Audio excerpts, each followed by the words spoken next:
There's a poem up there that Napoleon Hill quoted at least twice that I know of, and also his predecessor in success literature, a guy named Orson Swett Martin.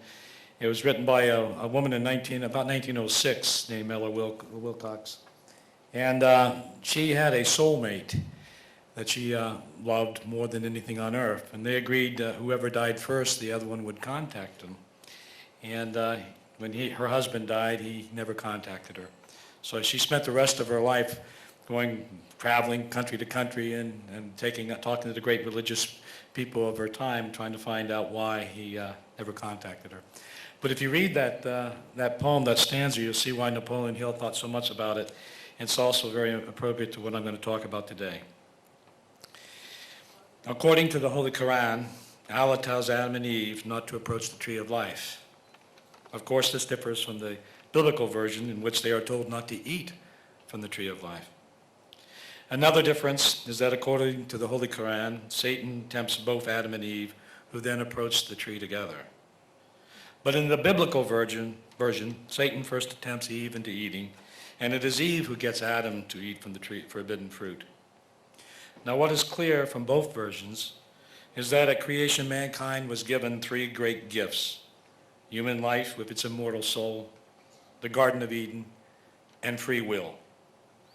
Well, man lost Eden, but he was left with the other two gifts, life and free will. But without Eden, the means to continue life was left to man to figure out for himself. To accomplish this, man had free will, giving him the ability to choose. It seems to me that free will given to man at creation as a gift from God must be incredibly important to us.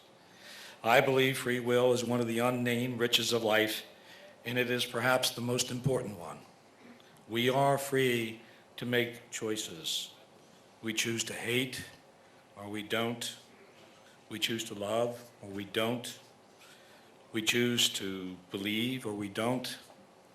And we choose to succeed, or we don't. With free will, we have the power to create an Eden, for ourselves and for our family here on earth. However, most of us fail to achieve a new Eden for ourselves on earth. We tend to drift along, making decisions, but only when they are forced upon us to make them. Why?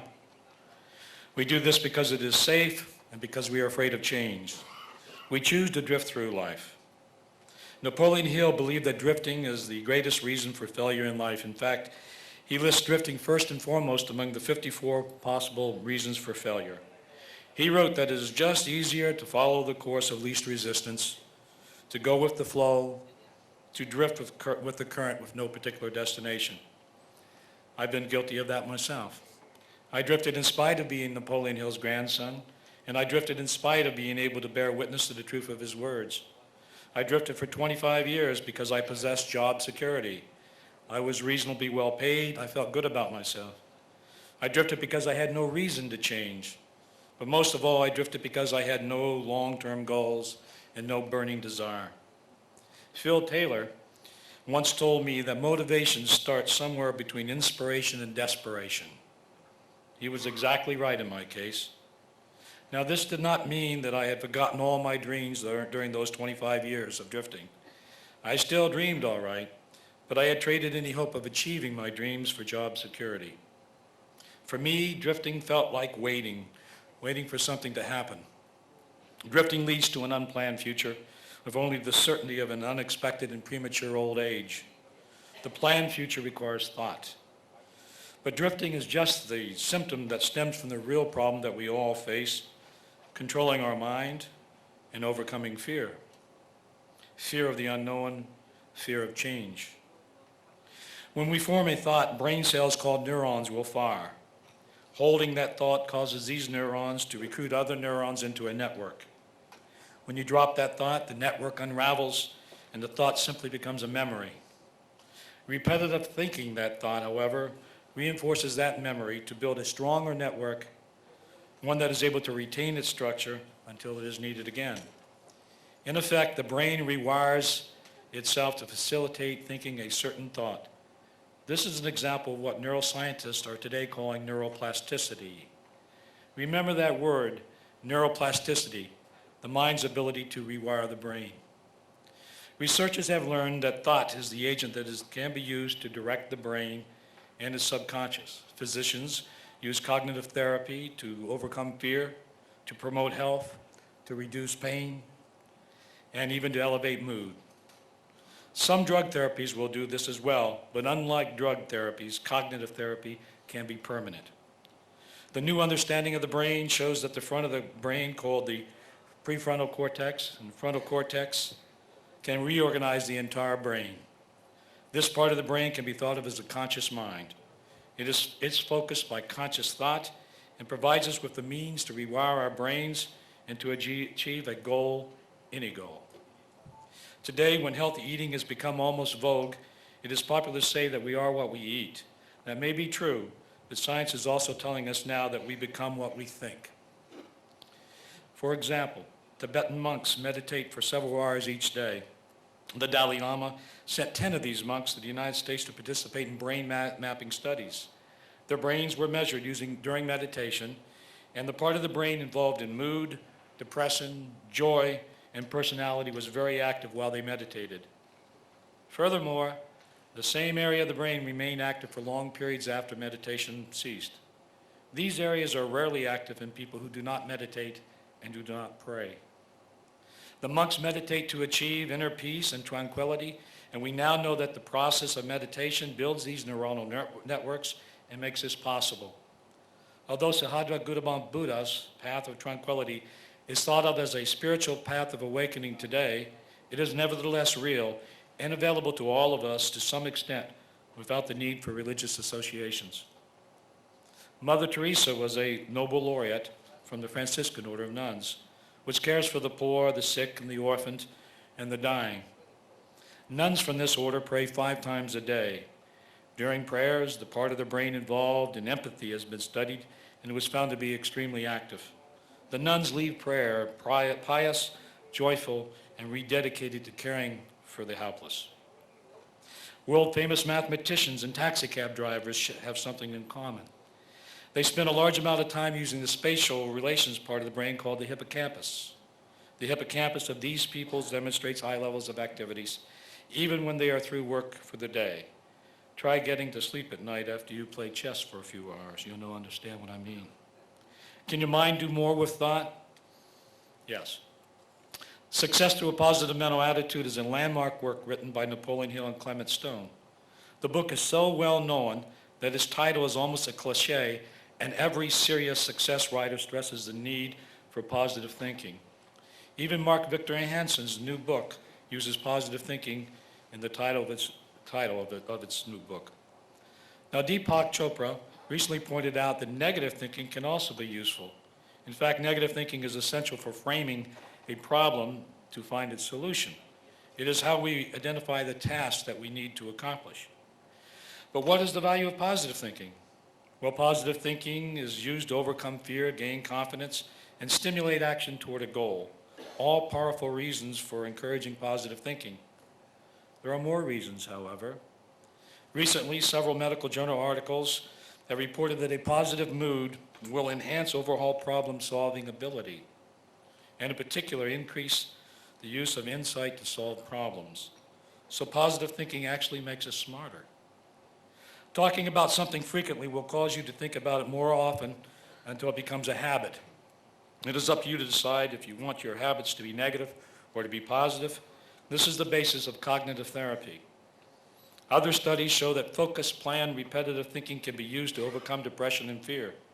It does this by building new thought networks that are strengthened with positive input while weakening old thought networks by avoiding negative input. So the mind can form new neuronal networks. These networks help us accomplish tasks, and they help us to succeed by accomplishing of our goals, by turning our goals into a burning desire that Napoleon Hill wrote about. The area of the brain controlling the fingers of the left hand of a violinist demonstrates high activity during violin practice. However, the same area of the brain demonstrates high activity when a well-trained violinist simply imagines himself playing a particular score. Professional golfers spend thousands of hours practicing.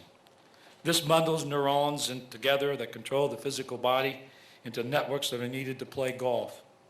Why do golfers visualize shots before attempting them? The process of visualizing that golf shot activates these networks so that they are available when they are called upon and needed. Have you ever wondered why all diets can work, but all diets fail? The reason why is that weight loss is not about the diet. Weight loss is about lifestyle changes. Everyone knows that, right? Then why hasn't anyone published a book, a weight loss book, that explains how to make those lifestyle changes? Weight loss is not about the diet, that's just a tool. And it's not about diet tricks like keeping a food diary and planned shopping, etc. Those tools are just tools. In order to lose weight and keep it off permanently, the goal of weight loss needs to be transformed into a burning desire that is maintained by habit force like any other goal. So what do professional violinists, golfers, and successful dieters have in common? Each of them uses a conscious mind to rewire the brain to build networks that create a force of habit. Although new findings in neuropsychology are exciting and have led to a score of how-to books, the common element to all of these books is the need for focused, repetitive thought to discipline our thinking. The most astounding thing to me is from a practical applications perspective, nothing is new. Napoleon Hill figured it out 75 years ago. Napoleon Hill wrote that 6 steps were needed to achieve a goal, any goal. The first 5 steps provide a systematic method for understanding your goal, the price you must pay for it, and what you will have to do to achieve it. Dr. Hill wrote, 1, fix in your mind exactly what you want to achieve, something specific. 2, determine exactly what you must give in return to achieve your goal. 3, establish a definite date by which you intend to achieve your goal. 4, create a definite plan and begin at once, whether you are ready to or not, to put this plan into action. 5, write out a clear, concise statement of your goal, the time limit for its acquisition, what you intend to give in return for your goal, and the plan through which you intend to achieve it. Napoleon Hill wrote, the subconscious mind may be voluntarily directed only through habit. I am astounded by how correct he is. His 6th step was designed to activate the habit force required to achieve any goal. He wrote, read your written statement aloud twice daily, once before retiring at night and once after rising in the morning. Let me give you an example of someone using these 6 steps. A few years ago, I was at a local hospital seeing patients in the intensive care unit. A young female therapist came into the ICU and started talking to the unit secretary. I heard the secretary say to her, how long have you been selling Mary Kay? The physical therapist responded, about 6 months. Astounded, the secretary said, 6 months, that's all. How can you earn a new car in just 6 months? At this point, I couldn't help myself. I am, after all, who I am. I put my pen down and I interrupted them. I know how she did it. They both looked at me, so I continued. Every night when you get home from work, you review your goals and cross things off your to-do list. You then think about the things you accomplished that day, set new intermediate goals for tomorrow, and make a to-do list for the next day. The physical therapist looked at me and with a questioning voice said, exactly. I answered her. Napoleon Hill. She laughed and nodded and said, think and grow rich. As I turned back to my note, I heard the secretary ask the therapist if she planned to sell Mary Kay products full time. The therapist answered yes, and went on to say that she was on track to quit her job in about a year. She said that she dreamed about the day that she would be able to do that. If we look at her story, we see neuroplasticity at work. The therapist is focusing her thoughts toward her goals and building the neuronal networks necessary for her to achieve it by means of focused, repetitive thinking that will create a habit force in her. But Napoleon Hill's 6 steps are there as well. Napoleon Hill's 6 steps work because they employ neuroplasticity to take control of the mind, although Napoleon Hill called it mind discipline. He wrote, men search all their lives for power and fame without attaining either, because they do not recognize the real source of both is within their own minds. The mind that is properly disciplined and directed to definite ends is an irresistible power that recognizes no such reality as permanent defeat. And the man that masters through self-discipline can never be mastered by others. Mind discipline is the sole means by which the mind can focus itself upon a definite major purpose until the power of habit force takes over. We now know that there is a little section in the brain called the amygdala, which acts as a switch for fear.